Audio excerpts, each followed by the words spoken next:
జగన్మోహన్ రెడ్డికి ఒక ఊహించని షాక్ ఇచ్చిందా రాష్ట్ర ప్రభుత్వం.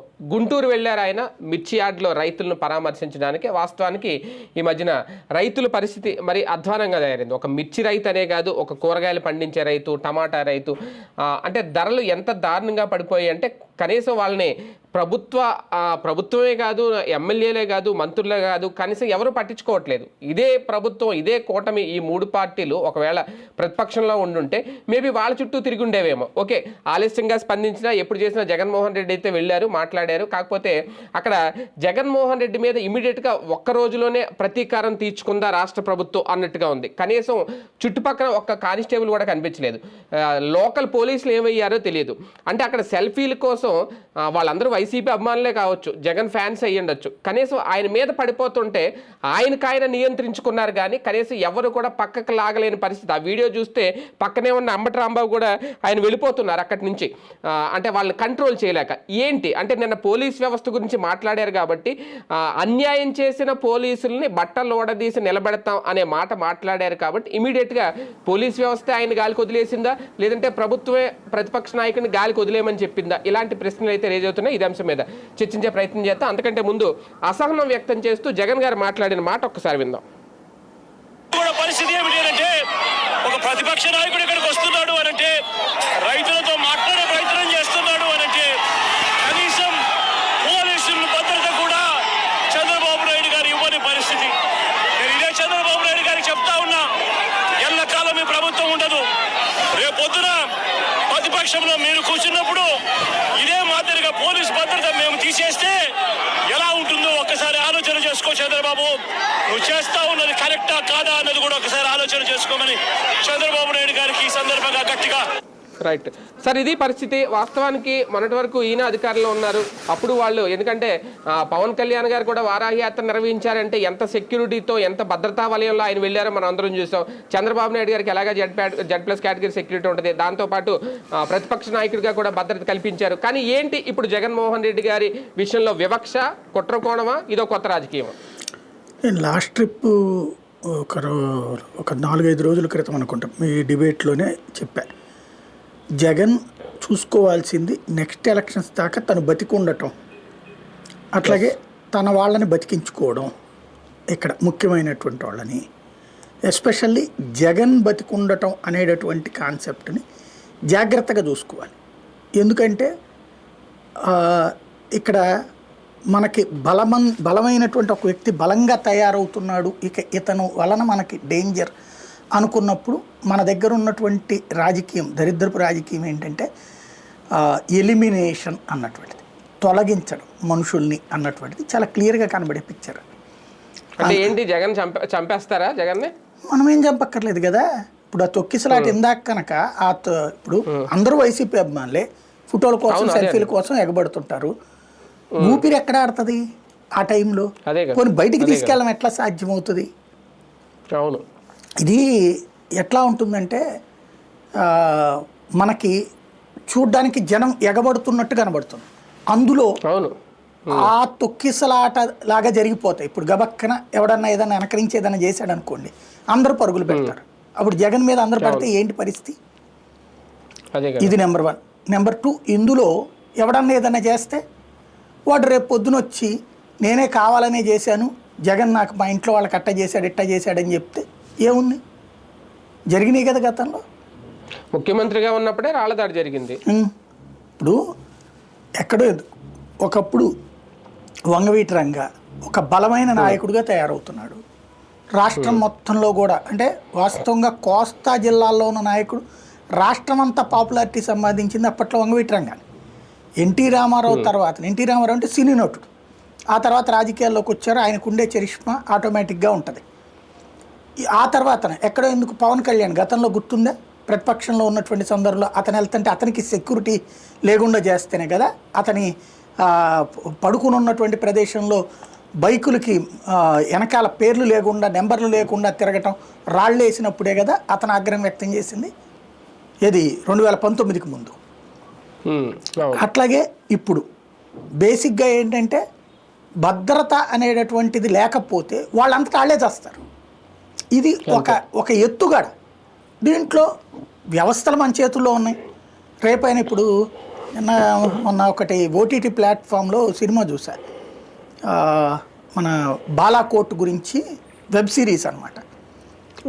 దాంట్లో యుద్ధం జరుగుతోంది భారత్కి పాకిస్తాన్కి మధ్యన. ఏది వాళ్ళు వచ్చి మన సైన్యం మీద దాడి, మన సైన్యం వెళ్ళి వాళ్ళకి సంబంధించిన తిప్పికొట్టడం, సర్జికల్ స్ట్రైక్స్ ఇది చేశాం కదా. ఆ టైంలో ఒరిజినల్గా మన సైన్యం గెలుస్తున్న ఎకోసిస్టమ్, మన దేశంలో ఉన్న ఎకోసిస్టమ్, అంతర్జాతీయంగా ఉన్న ఎకోసిస్టమ్ అదేంటి, సోషల్ మీడియా ద్వారా మీమ్స్, సెటైర్లు, వీటి ద్వారా విజయాన్ని అపహాస్యం చేస్తూ అప్పుడు పెట్టారు. గుర్తుందా మీకు ఒకసారి? ఏది చివరికి ఆడెవడు పాకిస్తాన్ వాడు చెప్పాడు అక్కడ 2 చెట్లు పోయినాయి, ఏది బంకర్ బస్టర్ బాంబులు వదిలితే 2 చెట్లు ఊడిపోయినాయి అని చెప్తే అదే నిజమని చెప్పి మన దేశంలో కూడా మాట్లాడాం. గుర్తుందా? అంటే మనం కళ్ళెదురుగుండా జరిగిన ఇన్సిడెంట్ అయినా సరే మనం కవరింగ్తో మాట్లాడచ్చు, ఎలా అయినా మార్చేసుకోవచ్చు మనం. అలాగే రేపు పొద్దున ఇన్సిడెంట్ అయినా మార్చేస్తారు. ఏముంది, జగన్ అతిశయానికి పోయాడు, వాళ్ళోళ్ళే పొడి చేశారు, వాళ్ళోళ్ళే తొక్కేశారు, ఇవన్నీ కొద్ది రోజులు డిస్టర్బెన్స్ ఉంటుంది. కానీ లాంగ్ స్టాండింగ్లో ఒక శత్రువు దూరం అయిపోయినట్టే కదా. ఇప్పుడు రాజశేఖర్ రెడ్డి అనేవాడిని ఆయనంటే తొలగించలేదు అనుకుందాం, కానీ ఆయనే చనిపోకపోతే కనుక రాజకీయం ఎట్లా ఉండేదా? రంగానే అతనే కనుక చనిపోకపోతే రాజకీయం ఎట్లా ఉండేదా? వన్ సైడెడ్ పాలిటిక్స్ నడిచేదా? లేదు కదా. ఇప్పుడు ఇతనికి చాలా ప్రమాదకరమైంది. నాకు నిన్న అనిపించింది, సరే జైలు దగ్గరికి కదా, ఏమోలే వీళ్ళు ఏమన్నా సరిగ్గా వద్దనుకున్నారో ఏంటోలే అనుకున్నా. ఇవాళ కూడా చూశాక నాకు అర్థమైంది ఏంటంటే, జగన్ని జనంలోకి వదిలేస్తారు, జగన్కి జనంలోకి వెళ్ళాలి ఖచ్చితంగా. ఇప్పుడు ఆ వెళ్ళనీయకుండా ప్రయత్నించడం వీళ్ళ వల్ల కావట్లేదు. కాబట్టి స్వయంగా జగన్కి సంబంధించి ఇక అతని సావేదో అతను చావడం. ఇప్పుడు అదే కనుక తను కనుక మనుషుల్ని తెచ్చుకున్నాడు అనుకోండి, తన సెక్యూరిటీ, ప్రైవేట్ సెక్యూరిటీ ఏదైనా పెట్టుకుని ఒక 50 మందితో కంట్రోల్ చేశాడు అనుకోండి, అదిగో చూసారా ఆనాడు పరదాలే, ఈనాడు ఇదే, తన వాళ్ళనే దగ్గరికి రానీడు అని చెప్తారు. మరి అదే చంద్రబాబు గారి దగ్గరికి వచ్చేటప్పటికి చుట్టూతో ఒక సిస్టమ్ ఉంటుంది. ఎక్కడ ఎందుకు పవన్ కళ్యాణ్ దగ్గరికైనా అంతే సిస్టమ్ ఉంటుంది. ఇప్పుడు ఆయన వెళ్ళినప్పుడు కూడా ఇప్పుడు చుట్టూతో జాగ్రత్తగా పెడుతున్నారుగా. ఇదివరకు కూడా జగన్ ఉన్నప్పుడు కూడా పెట్టాడుగా, లోకేష్ కూడా పెట్టారు కదా. లోకేష్ పాదయాత్ర చేసేటప్పుడు కూడా చుట్టూతో సెక్యూరిటీ పెట్టారు కదా, మీద పడిపోకుండా చూశారు కదా. ప్రతిపక్షంలోనే కదా ఉంది అప్పుడు లోకేష్. కానీ వాళ్ళందరికీ లేని జగన్కి మాత్రం మనుషుల్ని దూరం పెడతాడనేటువంటి ఒక ఎకో సిస్టమ్ ప్రచారం చేశారు. ప్రజలు అది నమ్మారు, అతను దానికి తగ్గట్టుగా నడిచింది. ఇప్పుడు సేమ్. కాకపోతే ఇప్పుడు జగన్కి సంబంధించినంత వరకు ఇవాళ నాకు చూశాక అనిపించింది ఏంటంటే, ఇవాళ అతను అసలు బయటకు వస్తారు. ఎందుకంటే అది మిర్చి దగ్గర విపరీతంగా మంట ఉంటుంది మనకి, వాస్తవంగా చెమట్లు కారిపోతూ ఉంటాయి, పైగా గుంటూరు వేడి. అట్లాంటి సిచ్యువేషన్లో మీద పడిపోతూ ఉంటుంటే మనిషి ఎట్లా ఉంటుంది అనేది అది అనుభవించినోడికి తెలుసుద్ది. సంథింగ్ అక్కడ ఒకటి అదేమంటే వీళ్ళు ఏమంటున్నారంటే పర్మిషన్ తీసుకోలేదు అని చెప్తున్నారు. రైట్, కరెక్టే, పర్మిషన్ తీసుకోలేదు. అసలు పర్మిషన్ అడగలేదు వాళ్ళు. ఇప్పుడు బహిరంగ సభ పెడితే పర్మిషన్ తీసుకోవాలి, ర్యాలీలు పెడితే పర్మిషన్ తీసుకోవాలి, పరామర్శకు పర్మిషన్ ఎందుకు? అంటే జనాదరణ ఉన్న నాయకుడు అని నువ్వు ఒప్పుకుంటున్నావా? తను వెళ్తే జనం వస్తారు అని నువ్వు ఒప్పుకుంటున్నావా? అట్లాంటప్పుడు మా దగ్గర పర్మిషన్ తీసుకోవాలని. Right, number 1. నెంబర్ 2 వచ్చేటప్పటికి ఓకే, వైఎస్ఆర్ కాంగ్రెస్ పార్టీ కార్యకర్తలే వచ్చారు, నీకు తెలుసు కదా వస్తున్నారన్నది, నువ్వు తర్వాత ఎట్లా కేసు పెట్టచ్చు కదా. పర్మిషన్ లేకుండా చేశాడు, అదేది ఎన్నికలకు సందర్భంలో చేశాడు, ఇట్లాంటి కేసులు సహజంగా పెడతారు కదా. ఇప్పుడు చంద్రబాబు గారి మీద కేసులు అట్లాంటివే కదా ఉండేది, పర్మిషన్ లేకుండా చేశారని అట్లాంటి కేసులు పెట్టుకోవచ్చు. కానీ ముందైతే సెక్యూరిటీ పెట్టాలి కదా. అనుమతి లేదంటే పవన్ కళ్యాణ్ వెళ్ళడం మానేశారా, చంద్రబాబు వెళ్ళడం మానేశారా? ఈ రూట్లో వెళ్ళొద్దంటే కావాలని ఆ రూట్లో పోయినదే కదా గొడవ పొంగనూరు దగ్గరది. అప్పుడు సెక్యూరిటీ ఇచ్చారా, తీసేశారా? పర్మిషన్ లేదు కాబట్టి అని చెప్పేసి ఉంచారుగా, కంటిన్యూ చేశారు కదా. ఇవాళ జగన్ దగ్గరకు వచ్చేటప్పుడు కంప్లీట్ రివర్స్ నడుస్తోంది. ముందు అక్కడ మైకులు అనౌన్స్ చేశారట, ఇక్కడ రాజకీయ కార్యక్రమాలు నిర్వహించడానికి వీల్లేదు, అనుమతి లేదు అని చెప్పేసి. అంటే ఏంటి, పోలీసులకు తెలుసు కదా. తెలిసినప్పుడు నువ్వు తర్వాత కేసు పెట్టు, లేదా అతను అక్కడికి రావడం ఇష్టం లేదు, అరెస్ట్ చేస్తే రాజకీయం అవుతుంది.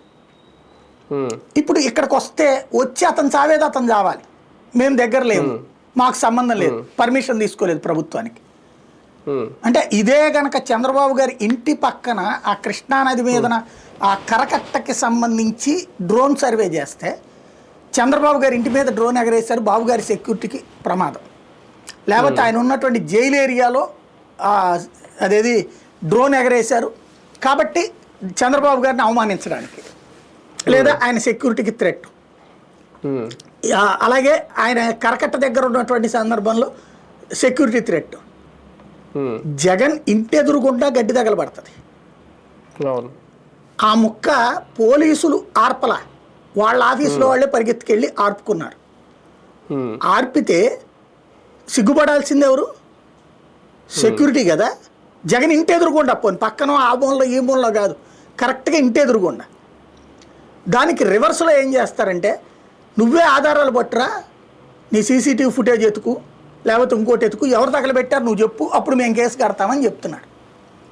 అసలు మంట అక్కడ రావడం ఏంటి, లోపల వాళ్ళు వచ్చి ఆర్పుకోవడం ఏంటి అంటే అక్కడ సెక్యూరిటీ థ్రెట్ ఉన్నట్టా లేనట్టా? అట్లాగే ఇప్పుడు ఇక్కడ నిన్న విజయవాడ సెక్యూరిటీ థ్రెట్టే కదా మనిషికి. నేను అదే చెప్పింది, జగన్ గెలవడం ఎంత ముఖ్యమో ముందు బతకడం అంత ముఖ్యం. ఇప్పుడు ప్రస్తుతం అది చూసుకోవాల్సి ఉంది. కానీ ఒకటి సార్, నిజంగా అనుమతి లేకపోతే మామూలుగా కొన్ని ఎందుకంటే తాడేపల్లి కూడా గుంటూరు లిమిట్స్లోకి వస్తుంది, గుంటూరు పరిధిలోకి వస్తుంది. ముందే గృహ నిర్బంధం చేయొచ్చు, బయటికి రానివ్వకుండా మీరు అనుమతి లేకుండా వస్తున్నారు, అనుమతి తీసుకోవాలని చెప్పొచ్చు, ఇలాంటిది ఏదైనా చేయొచ్చు. కానీ వదిలేయడం, బయటకు వచ్చేసిన తర్వాత కనీసం అక్కడ పోలీసు కూడా లేకపోవడం, అంటే నిన్న ఆయన మాట్లాడిన మాటలు పోలీసులకు సంబంధించి ఆయన చేసిన వ్యాఖ్యలకి ఏమన్నా ఇదొక ప్రతీకారంగా చూడొచ్చు? దానికి ప్రతీకారాలు పోలీసులు ఎందుకు తీర్చుకుంటారు? లెక్కనైతే పోలీసుల గురించి డైరెక్ట్గా మోహన్ నీ సంగతి తేలుస్తానని ఇంతకుముందు మాట్లాడలేదా ఒక్కొక్క ఆఫీసర్? ఎయిర్పోర్ట్ దగ్గర ఏంటి, తర్వాత పాదయాత్ర సందర్భంలో కానీ వీటిల సందర్భంలో గొడవలు జరిగినాయి లేవా? అప్పుడు లేదు ఇప్పుడు ఎందుకు చేస్తారు? గవర్నమెంట్ వద్దంది, పోలీసులు పక్కకి తప్పుకున్నారు. ఇప్పుడు రేపు పొద్దున్న జగన్కి ఏమన్నా అయ్యి ఉండుంటే ఆ లోకల్గా సిఐ, ఎస్ఐ, డిఎస్పీ ఇట్లాంటి వాళ్ళ మీద చర్య తీసుకుంటారు. ఇప్పుడు మొన్న తిరుపతిలో తొక్కిసలాట జరిగితే ఏం చేశారు? లోకల్ సిఐ, లోకల్ డిఎస్పీ వీళ్ళ మీద చర్య తీసుకుని ఆ పైన ఎస్పీ వీళ్ళని ట్రాన్స్ఫర్ చేసినట్టు చేస్తారు. పోయేదే ఉంది, వాళ్ళకు సస్పెన్షన్, ట్రాన్స్ఫర్. అంటే వాళ్ళని ఆపుతున్నది ప్రభుత్వం. ఇక్కడ గొడవల్ల ఏంటంటే కావాలని చేశారు అన్నది స్పష్టంగా కనబడుతుంది. జగన్ ఎక్కడికి పోయినా సరే సెక్యూరిటీ ఇవ్వరు. జనం ఎగబడకుండా చూసుకుని నలుగురితోనో 10 మందితోనో జగన్ వెళ్ళాలి. అలా కాకుండా జనం ఎగబడ్డారా, వాళ్ళల్లోనే ఇవాళ ఇట్లాంటి 4-5 ఇన్సిడెంట్ జరుగుతాయి. రేపు పొద్దున ఆ తర్వాత ఎవడో ఏదో చేస్తాడు. ఇప్పుడు ఇది ఆ ఫ్యాక్షన్ ఏరియాల నుండి వచ్చినటువంటి కుటుంబాలు ఇవి. కక్ష సాధింపులు బోల్డ్ అంత ఉన్నాయి, వాళ్ళని థ్రెట్ ఉంటుంది. గబక్కన అందులో జనంలో కలిసిపోయి ఒకడు వేసేస్తే ఎవడేం చేస్తాడు? తర్వాత సంతాప దినమును, ఆ తర్వాత దీని మీద దర్యాప్తుకి ఆదేశిస్తున్నాం, సిబిఐ దర్యాప్తుకి ఆదేశిస్తున్నాం, లేకపోతే అది ఇది అని ప్రకటిస్తారనమాట. అనకూడదు, కానీ జరుగుతున్నటువంటి తంతది. కానీ ఒకటి సార్, ప్రతిపక్ష నాయకుడికి భద్రత కల్పించాల్సిన బాధ్యత ప్రభుత్వం మీద లేదా? లేదంటే ఇక్కడ ఈయనకి ఇంకా ప్రతిపక్ష హోదా అనేది లేదు కాబట్టి ఈయన కేవలం ఒక సాధారణ ఎమ్మెల్యేగానే ప్రభుత్వం చూస్తోందా? పవన్ కళ్యాణ్కి ఏ హోదా ఉంది మరి? క్రిందటిసారి ఎందుకు సెక్యూరిటీ కల్పించారు? అవును, పవన్ కళ్యాణ్కి హోదా ఏం లేదు కదా, ఒక్కళ్ళు కదా గెలిచింది, ఆయనే ఓడిపోయాడు కదా 2 చోట్ల. మరి ఆయనకి సెక్యూరిటీ ఎట్లా ఇచ్చారు? పోలీస్ సెక్యూరిటీ అనుకోండి, మరి ఆ లెక్కనైతే సినిమా నట్లు అందరికి ఇవ్వరు కదా. ఆయన రాజకీయ పార్టీ నాయకుడనే కదా ఇచ్చింది, ఓ పార్టీకి వ్యవస్థాపకుడనే కదా ఇచ్చింది. సెలబ్రిటీ హోదాలో అందరికేం సెక్యూరిటీ ఎవరు? చిరంజీవికి ఇస్తారా ఏంటి? లేకపోతే కనుక ఇప్పుడు ఉన్నటువంటి మిగతా నట్లకి ఇస్తారు. వాళ్ళందరూ కూడా మహేష్ బాబు వీళ్ళందరూ ఉంటారు కదా, వాళ్ళకి ఏమైనా సెక్యూరిటీ ఇస్తారు? ప్రైవేట్ సెక్యూరిటీనే కదా తెచ్చుకునేది. అల్లు అర్జున్ వీళ్ళందరికీ కూడా ఆ టైంకి వచ్చినప్పుడు ఏర్పాటు చేస్తారు పోలీసు, అది వేరు. బట్ వెనకాల ఇవ్వరు కదా. ఎందుకు ఇచ్చారు? ఓ పార్టీ నాయకుడు, పార్టీ అధ్యక్షుడు అనే కదా ఇచ్చింది. అవును అవును, మరి అట్లాగే చూడాలి కదా. కానీ మరి ఈయన ఆ కోణంలో ఎందుకు చూడలేదు అనేది అదే వాళ్ళు చెప్పాలి, మనం ఎక్కడ చెప్తాం? ప్రతిపక్ష హోదా లేకపోతే చూడరా? నేను చెప్పే పాయింట్ ఏంటంటే, ఇక్కడ ప్రతిపక్ష హోదా ఉన్నా లేకపోయినా ఓ పార్టీ అధ్యక్షుడు 40% ఓట్లు తెచ్చుకున్నటువంటి వాడు. ఇంకోటి రాష్ట్రంలో ఇంకా అతను తప్పించి ప్రతిపక్షం ఎవడున్నారు? హోదా సంగతి తీసేయండి, 10% ఓట్లు ఇది లెక్క. ఆ లెక్కనైతే రాహుల్ గాంధీకి ప్రతిపక్ష హోదా లేదు, 2 టర్మ్స్ తీసేయాలిగా. సెక్యూరిటీ ఉండకూడదు కదా. మరి అట్లాగే కాంగ్రెస్ పార్టీలో తెలంగాణలో ఎక్కడుందని క్రిందసారి మరి తీసేయాలి కదా వాళ్ళకి సెక్యూరిటీ. ఇచ్చుకొచ్చారు కదా. తెలంగాణలో కూడా లేదు ఇంత కక్షపూరిత తత్వం.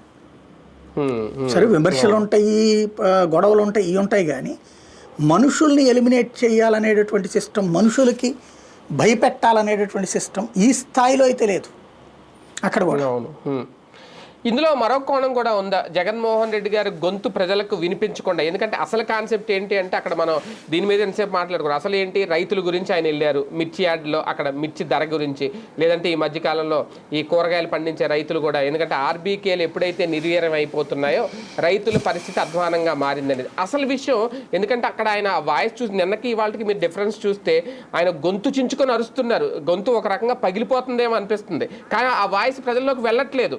ఈ దొమ్మి చుట్టూ ఈ గోల ఈ కేకలు ఇవే తప్ప అవేం వినిపించట్లేదు. ఒక రకంగా ఇది కూడా ఒక వ్యూహమా, ఒక కొత్త కోణమా, ఇలా వదిలేస్తే అసలు వాయిస్ జనాల్లోకి వెళ్ళదని? అంటే ఆ విషయంలో అడ్మినిస్ట్రేటివ్ ఫెయిల్యూర్ అతనిదే చెప్పాలి. ఎందుకంటే ఇప్పుడు చంద్రబాబు గారు మీరు ఎక్కడికి పోయినా ఇదిగో ఇట్లాంటి మైక్ ఒకటి ఉంటుంది, కాలర్ మైక్, ఒక 4-5 అంటే ఇది వైర్లెస్ మైక్స్ ఉంటాయి, అదే సౌండ్ బాక్స్లు ఉంటాయి.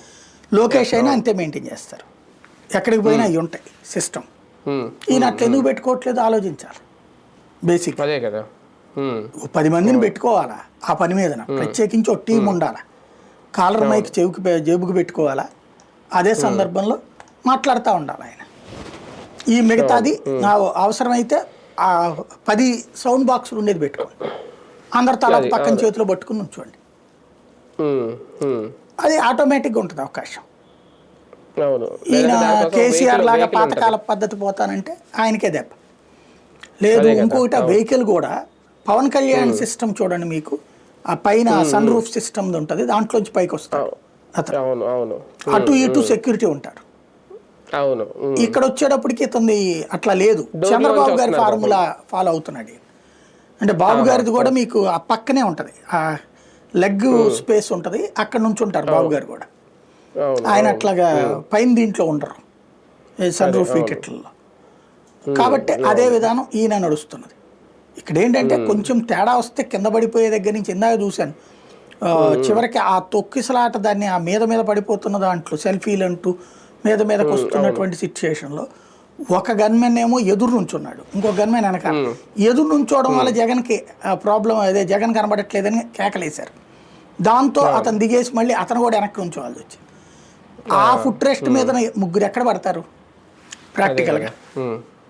చాలా ఒకటేంటంటే ఒక రకమైనటువంటి సహాయ నిరాకరణ చేస్తుంది ప్రభుత్వం.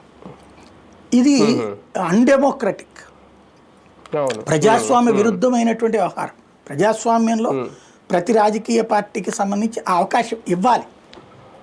అయితే ఇక్కడ దాంట్లో కుట్రకోణం ఉందా లేదా అన్నది వాళ్ళు నిరూపించుకోవాలి. ఇదే టైంలో అసలు విషయం పక్కెళ్ళిపోయిందా? రైతుల గురించి ఆయన ఏం మాట్లాడారు ఏంటి అనేది, మిర్చి ధర గురించి లేదంటే ఈ టమాటా రైతుల గురించి ప్రభుత్వం సమాధానం చెప్పాల్సిన అవసరం ఉంటుందా రేపొద్దున? లేదు, అదే ఆల్రెడీ వీళ్ళకి తెలుసు.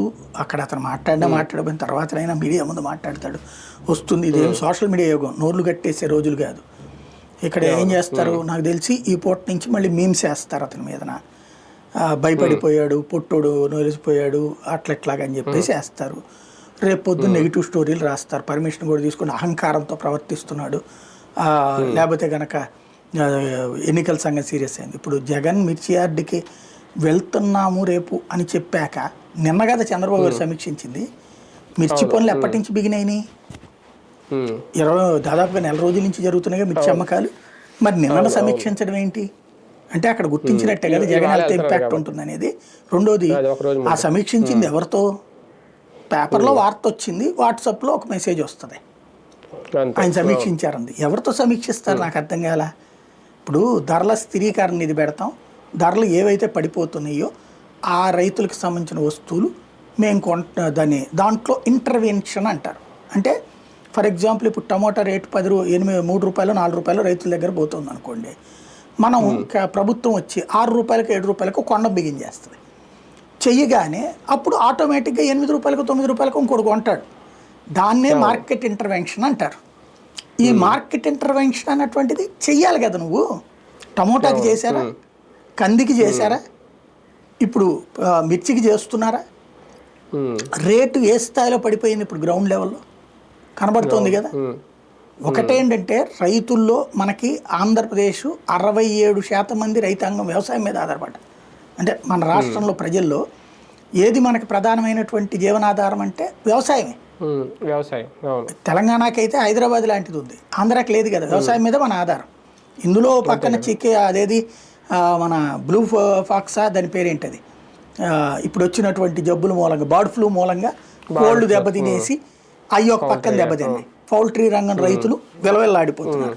గోదావరి జిల్లాలతో పాటుగా టోటల్ రాష్ట్ర వ్యాప్తంగా ఒక్కసారిగా సేల్స్ పడిపోతే వాళ్ళ జీవితం ఏంటి? కోడి గుడ్డుకి కష్టం వచ్చిందే, ఇటు దీనికి కష్టం వచ్చింది. ఎన్ని లక్షల మంది డిపెండ్ అయి ఉంటారు దాని మీదన. అలాగే టమోటా రైతు శాంత నాశనం అవుతున్నాడా?